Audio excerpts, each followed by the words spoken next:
तो हम physical unit से केमिकल यूनिट पर इस सब फॉर्मूला की मदद से जा सकते हैं। अब जैसे कुछ क्वेश्चन करते हैं, लिखिए तो।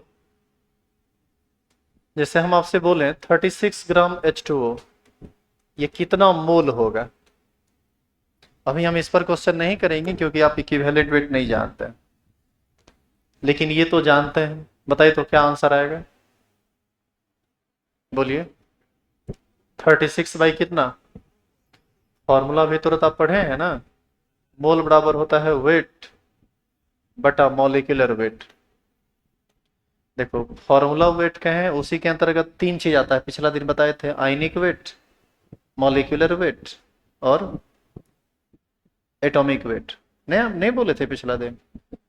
तो यहां से मोल बराबर हो जाएगा, वेट कितना ग्राम दिया हुआ है, 36 ग्राम, 36 अब बटा मॉलिक्यूलर वेट वाटर का कितना होता है, 18। वाटर का फॉर्मूला होता है H2O, सबका जोड़ जोड़ के निकालिएगा तो 18। बताओ कितना मोल हो जाएगा, 2 मोल। तो यहाँ पर आंसर क्या लिखा जाएगा, 2।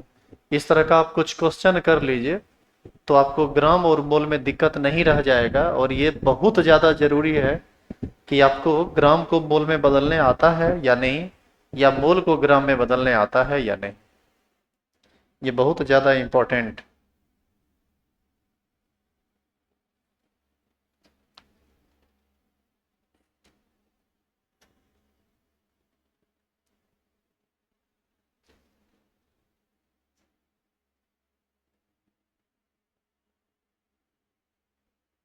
इस फॉर्मूला को अभी आप लिख के रखिए, ये आज तो हो नहीं पाएगा, ये अगला दिन होगा। अभी हम सिर्फ सीखेंगे मोल और ग्राम में रिलेशन। क्या आगे बढ़े, लिखिए तो अगला क्वेश्चन।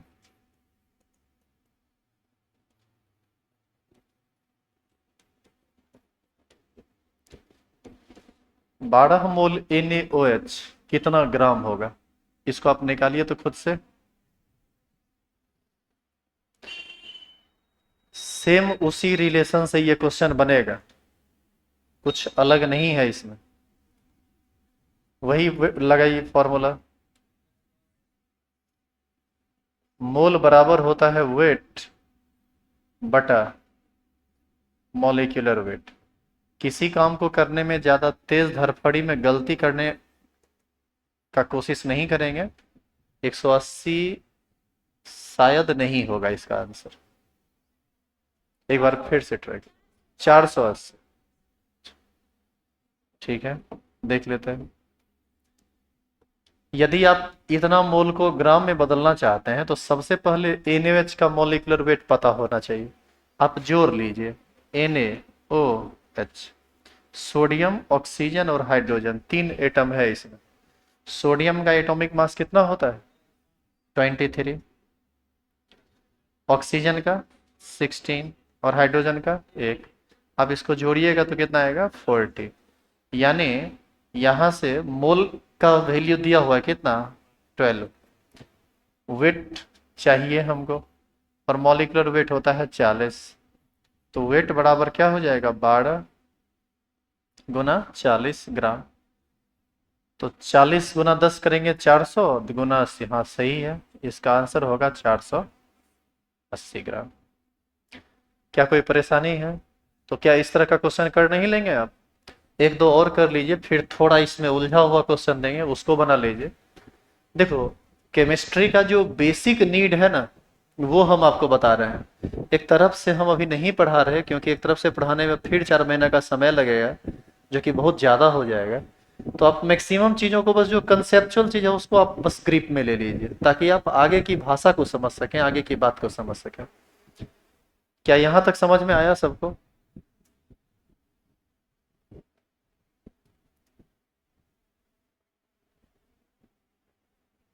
लिखिए तो 360 ग्राम ग्लूकोज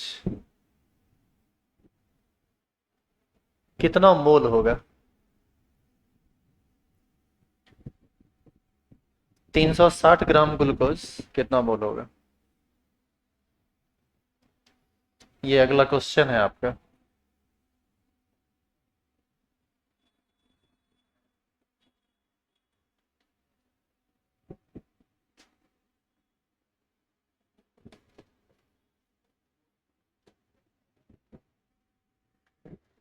अच्छा एक बात बताइए, ये रुकिए आप, पहले आप ये बताइए कि यहाँ पर उलझन क्या क्या हो सकता है। ग्लूकोज दिया गया, ग्लूकोज का तो मॉलिक्यूलर वेट आप तब तक नहीं जोड़ सकते हैं जब तक कि ग्लूकोज का मॉलिक्यूलर फॉर्मूला आपको पता ना हो। क्या पता, कितने लोगों को पता है ग्लूकोज का मॉलिक्यूलर फॉर्मूला क्या होता है बताओ। बिल्कुल सही। तो क्वेश्चन में ये उलझन भी रहता है। इसका फॉर्मूला होता है C6H12O6। और जब इसका मॉलिक्यूलर वेट जोड़ोगे ना, तो तुम जोड़ के देखो तुमको 180 आएगा। कैसे आएगा? कार्बन का होता है 12, 6 गो कार्बन है, बढ़छक 72, 12 इंटू 6 72 आएगा। प्लस एक हाइड्रोजन का होता है एक, तो 12 हाइड्रोजन का होगा 12, तो हम यहाँ पर प्लस 12 लिखेंगे। एक ऑक्सीजन का होता है 16, तो 6 ऑक्सीजन का कितना होगा, 16 इंटू 6 कितना हो जाएगा 96। आप इसको जोड़िए कितना आ जाएगा 180। तो 180 क्या हुआ, 180 क्या है, मॉलिक्यूलर वेट या फॉर्मूला वेट ऑफ ग्लूकोज। ये आ गया 180। अब आप अपना काम कर लीजिए। मोल का क्या फॉर्मूला पढ़े हैं आप, वेट बटा मॉलिक्यूलर वेट। मोल ही ना ज्ञात करना है, तो मोल निकाल लीजिए। वेट कितना दिया हुआ है 360 ग्राम, अब बटा 180, ये आपको आ जाएगा कितना मोल, 2 मोल्स। क्या समझ में आया कि कैसे बनाएंगे इसका आंसर, मतलब कैसे करना था, समझ में आ गया। या फिर अगला क्वेश्चन लिखे तो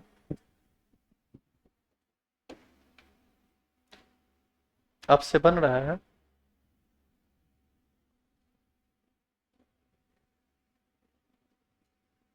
लिखेंगे,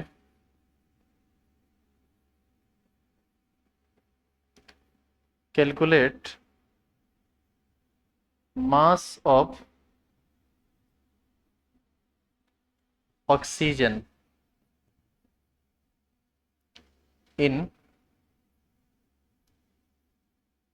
1 kg CaCO3। निकालिए तो।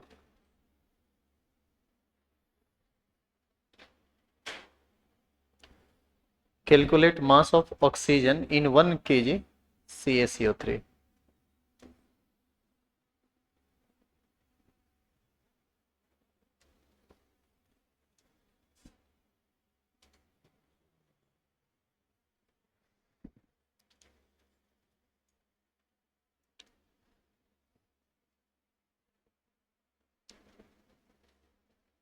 क्वेश्चन पर ध्यान रहे कि इस बार 1 kg CaCO3 दिया हुआ है और उसमें आपको किसका मास पूछ रहा है, सिर्फ ऑक्सीजन का। तो दिमाग लगाइए कैसे निकलेगा।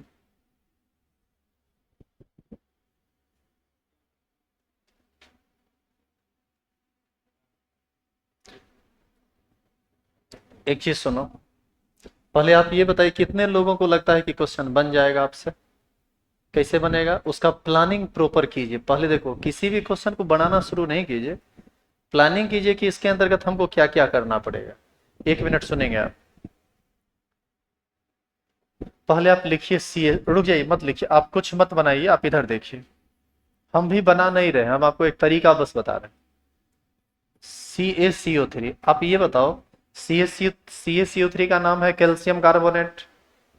कैल्शियम कार्बोनेट को बनाने में कौन कौन एलिमेंट इन्वॉल्व हुआ है, कैल्शियम, कार्बन और ऑक्सीजन।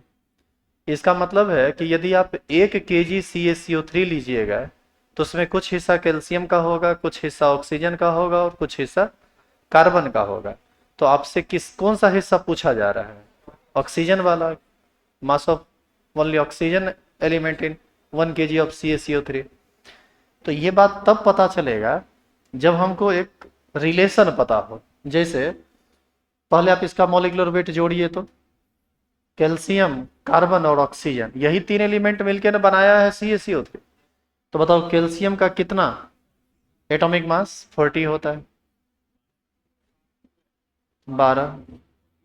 ऑक्सीजन का होता है 16, लेकिन यहाँ पर 3 गो ऑक्सीजन, तब तो वो वाला चीज हमको लेना पड़ेगा, 16 तिया 48। इस सब को आप जोड़िए, ये होगा 100। बाबू इसका ये मतलब हुआ कि 100 ग्राम CaCO3 यदि तुम लोगे ना तो उसमें ऑक्सीजन कितना ग्राम मिलेगा? 48 ग्राम। अब बताइए इसका सॉल्यूशन आसान हुआ या नहीं? बोलो हाँ या ना। हम यहाँ पर बताइए तो क्या रिलेशन लिख सकते हैं? हम लिख सकते हैं 100 ग्राम CaCO3 contain how much of oxygen? 48 gram oxygen. तो यूनिटरी मेथड पर चले जाइए तो बताइए 1 ग्राम CaCO3 कितना रखेगा? बोलिए 48/100 ग्राम ऑक्सीजन। इसीलिए कितना में पूछ रहा है आपसे? Calculate mass of oxygen in KG और ग्राम। केजी। तो क्या यहाँ पर 1 kg रख दें? बनेगा कभी भी? केजी को किस में बदलना पड़ेगा? ग्राम में। 1 kg कितना ग्राम होगा? 1000 ग्राम। इसीलिए 1000 ग्राम CaCO3 कंटेन कितना हो जाएगा? 48/100 इंटू 1000। 2020 कट जाएगा, ये आ जाएगा 480 ग्राम ऑक्सीजन।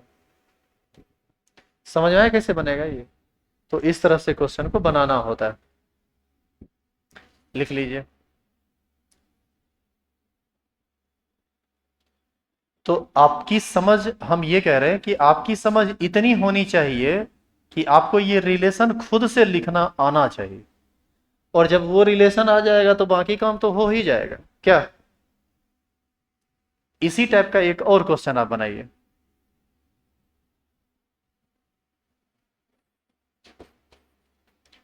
लिखेंगे कैलकुलेट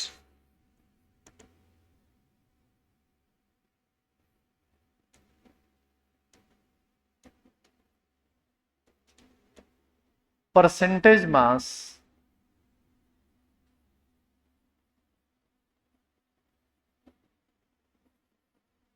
ऑफ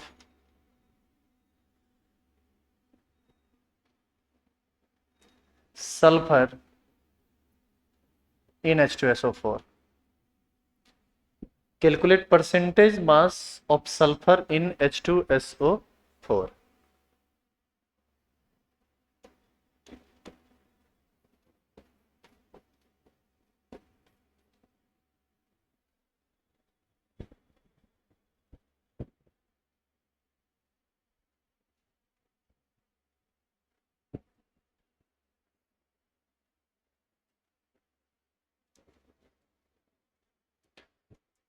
अच्छा, पहले ये बताइए कि आप परसेंटेज मास से क्या समझते हैं?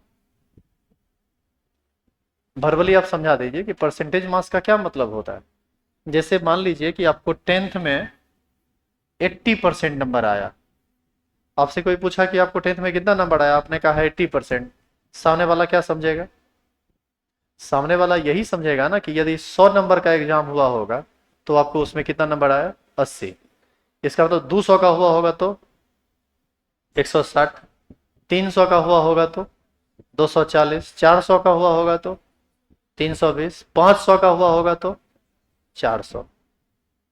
परसेंटेज मास का मतलब होता है कि 100 में आपको कितना आए। वही हाल है यहाँ। जैसे मान लीजिए, जैसे हम आपसे पूछें कि इधर इधर देख, जैसे हम आपसे पूछें कि हमारे पूरे बॉडी का जो वेट है वो 70 kg। नहीं छोड़िए, इसको हटाइए। हमारे इस हाथ का वेट मान लीजिए 5 kg। हम आपसे पूछें कि बताओ इस हाथ का परसेंटेज मास क्या है हमारे बॉडी के रेस्पेक्ट में, तो बताओ तो इसके लिए क्या, पहले क्या चाहिए? हमारे पूरे टोटल का मास। ऐसे तो निकलेगा नहीं। वही हाल यहां भी है। आपसे क्वेश्चन कहता है calculate percentage mass of sulphur in H2SO4। तो पहले आप H2SO4 का टोटल मास निकालिए, उसमें ज्ञात कीजिए सिर्फ सल्फर का मास कितना है। जैसे H2SO4 का मास जोड़िए तो एक हाइड्रोजन का एक, तो 2 हाइड्रोजन का 2, बोलना है 2। सल्फर का कितना? 32। ऑक्सीजन का कितना? 64। टोटल मास जोड़ेंगे तो आपको आएगा 98। इसका मतलब ये है कि 90 ग्राम 98 ग्राम H2SO4 यदि तुम लेते हो तो उसमें सल्फर का अमाउंट कितना है? 32। तो हम यहां से इस रिलेशन को लिख सकते हैं, since 98 gram H2SO4 contain 32 gram of sulphur, हाँ या ना? तो 1 ग्राम में कितना होगा? 32/98 ग्राम ऑफ सल्फर। इसीलिए परसेंटेज निकालना है तो 100 ग्राम में कितना होगा? 100 ग्राम कितना होगा बताइए? 32/98 और गुना 100% ऑफ सल्फर। देखो एक्चुअल में ये होगा ग्राम ऑफ सल्फर, लेकिन 100 ग्राम में इतना ग्राम है तो वही ना उसका परसेंट भी कहलाएगा। अब इसको कैलकुलेट कर लीजिए आप, यानी 3200 को डिवाइड कर देना है कितना से? 98%। यही आपका आंसर होगा। समझ में आया कैसे बनेगा? क्या इस तरह का दूसरा क्वेश्चन कर लेंगे आप? बनाइए तो।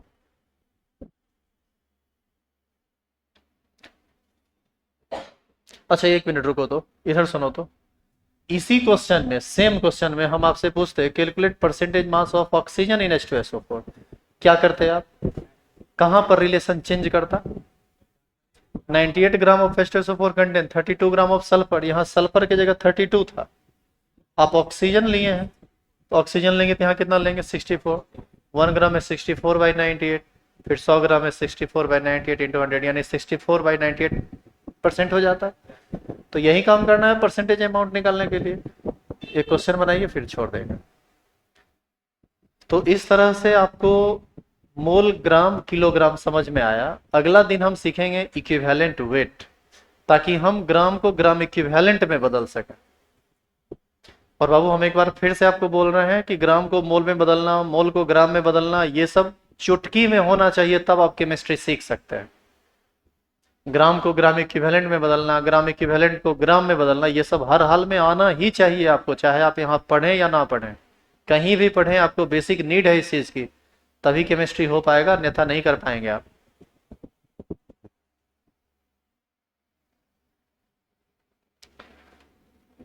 इस टाइप का क्वेश्चन फिर हम आगे करेंगे। पहले एक क्वेश्चन बनाए तो आप अभी। 54 ग्राम NH4+ कितना मोल होगा? मतलब फिर से हम वहीं पहुंच गए, ग्राम को मोल में, मोल को ग्राम में। और फिर से हम वही कहेंगे, आपकी सारे मास को आप जोड़ दिए। चार्ज आने से मास पर कोई फर्क नहीं पड़ता है, इसीलिए जैसे आप जोड़ने का काम करते थे वैसे ही जोड़ेंगे।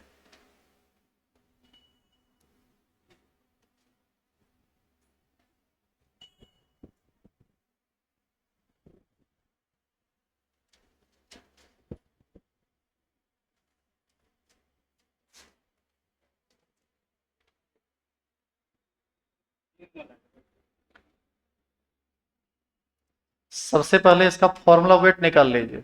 अच्छा ये आयन है तो फॉर्मूला वेट को ही हम आयनिक वेट कहेंगे। मॉलिक्यूल रहता तो उसी के वेट को मॉलिक्यूलर वेट कहेंगे। एटम रहता तो उसी को एटॉमिक वेट कहते हैं। जोड़ने वाला काम हर जगह होता है। नाइट्रोजन का एटॉमिक मास 14 होता है ना। हाइड्रोजन का, एक हाइड्रोजन का एक होता है तो 4 हाइड्रोजन का 4 होगा। जोड़ेंगे कितना आएगा? 18। तो ये काम मन ही मन कर लेना है, ठीक है, इसको लिखने वगैरह की जरूरत नहीं है। अब बताइए कि मोल का क्या फॉर्मूला पढ़े हैं आप? वेट बाय, देखो यहाँ पर यदि तुम यहाँ पर यदि तुम मॉलिक्यूलर वेट लिख दोगे तो ये लिखना सही नहीं है। क्यों सही नहीं है? क्योंकि ये किस किस चीज का है? आयन का है, रेडिकल का है। रेडिकल का है तो आयनिक मास लिखिए, आयनिक वेट लिखिए। और नहीं तो इस टर्म का यूज कीजिए ना, ये हर जगह अप्लीकेबल। एटम रहता तो भी, मॉलिक्यूल रहता तो भी, आयन रहता तो भी। तो मोल बराबर क्या होगा बताइए? वेट कितना दिया हुआ है? 54 अब बट्टा 18। ये 18 कहाँ से समझ में आया? ये कितना मोल हो जाएगा? 3 मोल। आंसर।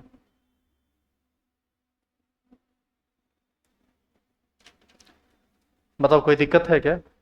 अगला दिन हम पढ़ेंगे इक्विवेलेंट वेट और ग्राम इक्विवेलेंट। पूरा का पूरा क्लास उसी पर आधारित है और वो थोड़ा और अल्टर है। उलझन पैदा करेगा थोड़ा। तो आइए कल शाम में फिर तो इससे आगे बढ़ेंगे।